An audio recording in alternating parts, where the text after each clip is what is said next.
Hi there. So this time I'm going to be talking about gout. Gout is a group of disorders in which crystals of monosodium urate are deposited in the tissues, accompanied by attacks of acute arthritis. So what's happening is the most affected is the metatarsophalangeal joints, or the big toe, the big toe joints.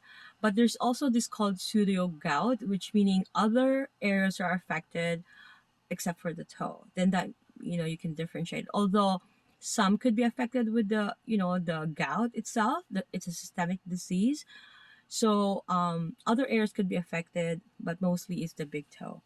Okay, and there's more so of like the like some calcium deposits. That's what's happening. I'm gonna go through my notes. Okay, and mostly affected are men, and then at age of 40 and 50, and women who develop gout are usually postmenopausal. So once you're postmenopausal, you're more risk for gout. Children are really rarely affected. Okay, so the causes of gout is a malfunction of the normal chemical process that breaks down purines. So most happening is this substances are found in all the body cell, as well in certain foods such as meat and fish. So people who develop gout have either an overproduction of uric acid, an excretion of uric acid, or in some cases both abnormalities. So high levels of blood uric acid are termed hyperuricemia. So what's happening is that they have either overproduction or under excretion. So they're not excreting more, or they're not squirting out the fluid. Okay, of the uric acid. Okay, so the excess uric acid accumulates in the cellular fluid, eventually changing to needle-shaped uric crystals. So what's happening is with that fluid, it's becoming crystallized, and it is really painful. This crystal collect in synovial tissue and eventually precipitate into the synovial fluid when they trigger an acute attack of gout. So it is possible that gout primarily affects the peripheral tissue because the extremities are slightly cooler than the body's core. So, and the sodium urate is less soluble at temperatures lower than 37 degrees. So usually, um, for during the remission, or for the acute attack, it's really they're in pain and they're not able to move. They're in a extreme severe pain, that they can't a person can't function totally. So an acute attack usually affects a single joint, and the initial onset is sudden and extremely painful. So it might occur at night after a day or more than usual activity. So the gnawing intense pain may be such that the person is unable to bear the weight of the bed sheets, even touching the joint. Let's say even a socket actually interfere and all that, and it's not, it's really really not fun for someone who has gout, and they have to avoid steak. Or if they will eat, it has to be really good quality steak. Like I'm very particular with that too. Like I don't want to eat meat that is not a good, because you have to eat it kind of halfway done, right? So it's important that that you are making sure that's a good meat. Okay, so affected joint is obviously it's gonna be swollen, it's gonna be red, it's gonna be hot upon palpation. The temperature will be hot. So the skin over the joint is shiny and taut. So that's how it's going to be. It looks very shiny and taut, and you know we do know that gout can be inherited. If there's a relative or family member that has gout, then most likely that they'll have gout.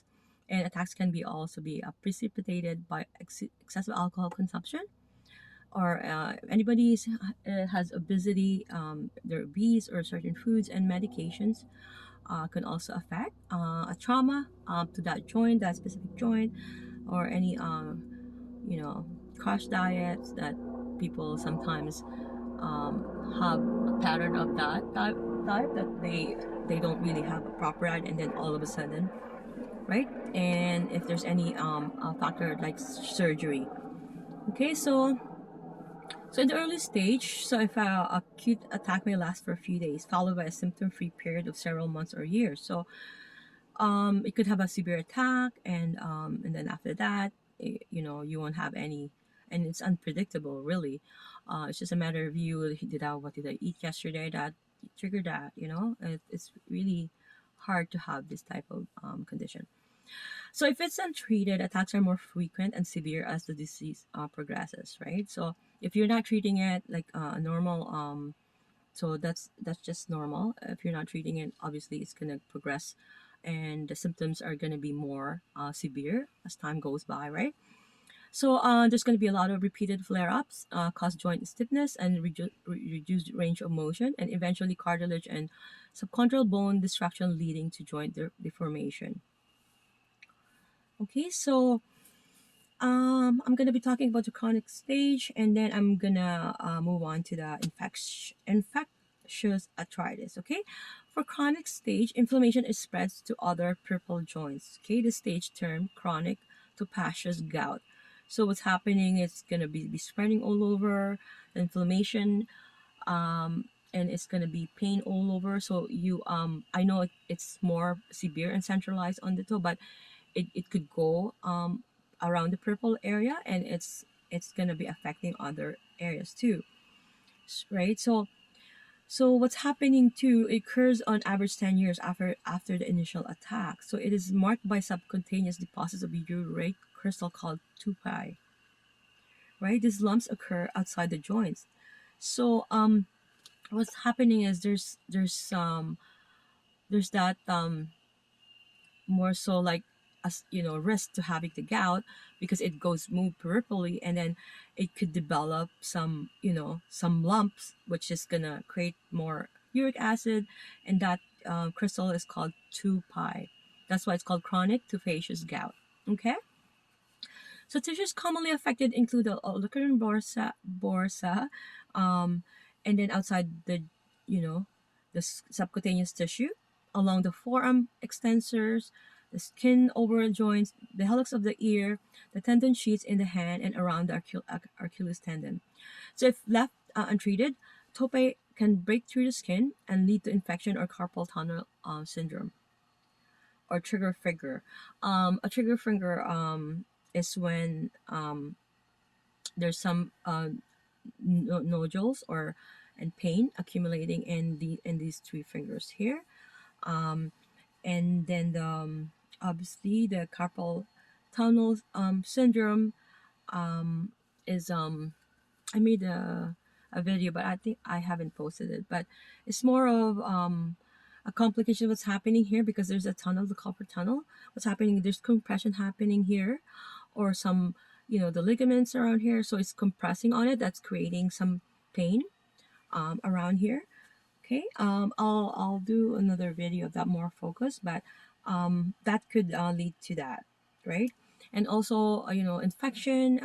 It's prone to infection um, because as you know, it's always going to be swollen. If there's any inflammation, it's going to be infections happening. So medically, it's only diagnosed through identification of urate crystal in the synovial fluid, right? So the inflammation and pain of acute attack are treated with NSAID and colchicine, okay, NSAIDs, right? And uric acid production is reduced using allopurinol. So those medication can help. Some foods, such as livers and sardines, can raise blood levels of uric acid, while alcohol can trigger attack. So I have asthma, and I'm outdoor and it's cold. So sorry. So a person with gout may initially be advised. I'm gonna start coughing. So will be advised to avoid these substances. Once medication stabilize uric acid levels, most people with gout can consume these substances in moderation. So in addition, obese people with gout will be placed on a physician-directed weight reduction plan. So to be able to be avoid the progression of the condition, we're going to try to help the client to give some information and nutrition on how they can handle their weight, and monitor their food intake, especially anything high, like sardines and meat and fish will definitely give that um, uh, attack. Okay, so the next topic will be infectious arthritis.